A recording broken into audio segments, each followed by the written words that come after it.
සුබ දවසක්. අද මේවා එකතු වෙලා ඉන්නේ The Voice Book එක. ඉතින් අද මම ඔබෙන් ප්‍රශ්නයක් අහන්නම්. ඔබ ආදරය කරන්නේ සතුටින්ද? නැත්නම් හැමදාම බය වෙලා හිතේ පීඩනයකින්ද? ආදරය කියන්නේ ජීවිතයට ලැබෙන ඔක්සිජන් වගේ දෙයක් වෙන්න ඕනේ. ඒත් සමහර වෙලාවට ඒ ආදරයෙන් අපිට විෂ වෙන්න පුළුවන්. අපි ඒකට කියනවා ටොක්සික් රිලේෂන්ෂිප් එකක් කියලා. ගොඩක් අය මේ විෂය ඇතුලේ හිර වෙලා ඉන්නවා.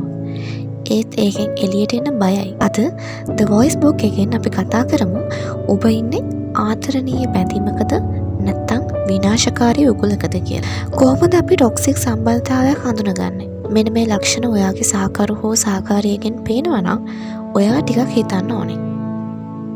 පළවෙනි එක තමයි අධික පාලනය. ඔයා අඳින පළඳින විදිහ, ඔයා කතා කරන යාළුවෝ, ඔයාගේ ෆෝන් එක පවා පාලනය කරන්න හදනවා නම් ඒක ආදරය නෙමෙයි. ආදරය කියන්නේ ආයත කර ගැනීමක් නෙවෙයි, නිදහසක්. දෙවෙනි එක තමයි නිරන්තර සැකය. ඔයා කොහේ හිටියත් මොනවා කළත් ඔයාව සැක කරනවා නම් සහ ඒ සැකේ නිසා ඔයාට හැමතිස්සෙම නිදහසට කරුණ කියන්න සිද්ධ වෙනවා නම් එතන තියෙන විශ්වාසය නෙමෙයි, මානසික පීඩනයක්. තුන්වෙනි එක තමයි මානසික වටන එක. ඔයාගේ වැරැද්දක් නැත්තේ වුණත් ඒක ඔයාගේ වැරැද්දක් කියලා ඔයාටම හිතන විදිහට කතා කරනවා නම් ඔයාව මානසික වටනවා නම් ඒක හරිම භයානක තත්ත්වයක්. ඒ වගේම හතරවෙනි එක තමයි වෛරීව කියන වචන සහ නිහඬ දඬුවම්. ඒ කියන්නේ රණ්ඩු නම් පැය ගණන් දවස් ගණන් කතා නොකර ඉන්න එක. ඒ වගේ සයිලන්ට් ට්‍රීට්මන්ට් එකක් කරනවා නම් ඒක මානසික වදයක්. ඉතින් මේ දේවල් ඔයාටත් වෙනවා නම් ටිකක් තව හිතන්න. ඉතින් සමහර විට ඔයා දන්නවා ඇති ඔයා ඉන්නේ වැරදි තැනක කියලා. ඒත් ඔයාට එතනින් අයින් වෙන්න බෑ.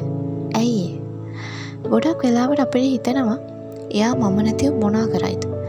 එහෙම නැත්තම් මම කියොත් මට මොනවා වෙයිද? තවත් සමහරව හිතනවා එයා කවදා හරි හැදෙයි.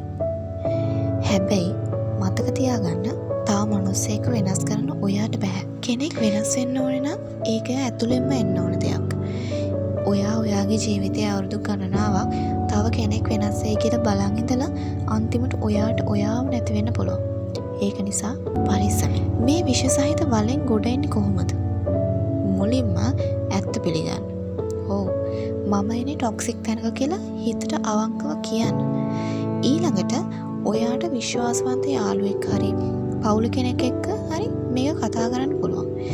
තනියෙන් මේ දේවල් දරා ගන්න එපා. කාත් එක්ක හරි කතා කරන්න. එහෙම නැත්තම් කොලයක් අරගෙන මේ දේවල් ලියන්න. ඊට පස්සේ කරන්න තියෙන අමාරුම ඒත් වැදගත්ම දේ තමයි සීමාවන් පැනවීම. ඔයාට බැරි දෙයට බෑ කියන්න ඉගෙන ගන්න. ඒක රිලේෂන්ෂිප් එකක වෙන්න ඕනේ නැහැ. වෙන කෙනෙක් එක්ක වුණත්, යාළුවෙක් එක්ක වුණත්, දන්න කෙනෙක් එක්ක වුණත් ඔයාට බෑ කියලා හිතනවා නම් බෑ කියලා කෙලින්ම බය නැතුව කියන්න. ඔයාට ඔයාගේ වටිනාකම තේරුම් දවසට කිසිම කෙනෙක්ට ඔයාව පාගන්න බෑ. ඉතින් ආදරය කියන්නේ සටන් බිමක් නෙවෙයි. ඒක විවේකීව ඉන්න පුළුවන් තැනක් වෙන්න ඕනේ. ඔයා රකින්න ඕනේ ඒ බැඳීම නෙවෙයි, ඔයාගේ මානසික සුවය. අද ඉඳන් හිතන්න ඔයාට ඕනේ මෙරි මෙරි ඉපදෙන ආදරයක්ද? එහෙම නැත්නම් සැනසීමෙන් හුස්ම ගන්න පුළුවන් ජීවිතයක්ද කියලා. ටොක්සික් සම්බන්ධතාවයක උනත් මුල් කාලේ හරිම සුන්දරයි. එයාලා ඔයාට පුදුම විදිහට ආදරය කරනවා. තෑගි දෙනවා. ඔයා තමයි ලෝකේ ඉන්න හොඳම කෙනා කියලා ඔයාට අඟවනවා. ඇයි එහෙම කරන්නේ? ඔයාව ඔවුන්ට මානසිකව ඇබ්බැහි කරගන්න. පස්සේ එයාලා ඔයාට රිද්දද්දි මුලින්ම එයා මට කොච්චර ආදරය කළාද ආයෙත් ඒ වගේ වෙයි කියලා ඔයා ඒ සම්බන්ධතාවයේ අත් නොහැර ඉන්න මේ මුල් කාලයේ මතකයන් බලපානවා. ටොක්සික් රිලේෂන්ෂිප් එකක ටොක්සික් සහකාරයෙක්ගේ තවත් තියෙන එක ලක්ෂණයක් තමයි ඔයාව හුදකලා කරන්න හදන එක.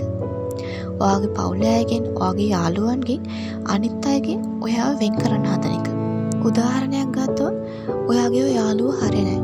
ඔයාගේ අම්මලා අපේ සතුටට කැමති නැහැ වගේ දේවල් කියලා ඔයාව හුදකලා කරන්න හදනවා. ඒකේ ප්‍රතිඵලය තමයි අන්තිමට ඔයාට ප්‍රශ්නයක් වුණාම උදව් ඉල්ලන්න කෙනෙක් නැති වෙනවා. එතකොට ඔයා සම්පූර්ණයෙන්ම එයාලා මත යැපෙනවා. එතකොට ඔයා එයාලව අතහැරලා යන්න හදනකොට එයාලා විවිධ උපක්‍රම පාවිච්චි කරන්නත් පුළුවන්. ඔයා ගියොත් මම වස බොනවා. ඔයා නැතුව මට ජීවත් වෙන්න බෑ. ඔයා මේක කරනවා නම් විතරයි මම ඔයාට ආදරය කරන්නේ. වගේ දේවල් කියලා ඔයාව බය කරලා හරි වරදකාරී හැඟීමක් ඇති කරලා හරි රඳව ගන්න උත්සාහ කරනවා. ඉතින් තේරුම් ගන්න. ඔයා ජීවත් වෙන්න ඕනේ ජීවිතේ විඳින්න පුළුවන් තැනක. ඒකයි ජීවිතය කියන්නේ. ඉතින් මම ඔබේ අද The Voice Book මේ කතාව තව කෙනෙක්ව බේර ගන්න පුළුවන් කියලා ඔයාට හිතෙනවා නම් අනිවාර්යයෙන්ම ෂෙයා කරන්න. ඒ වගේම අපේ channel එක subscribe කරගෙන යන්න.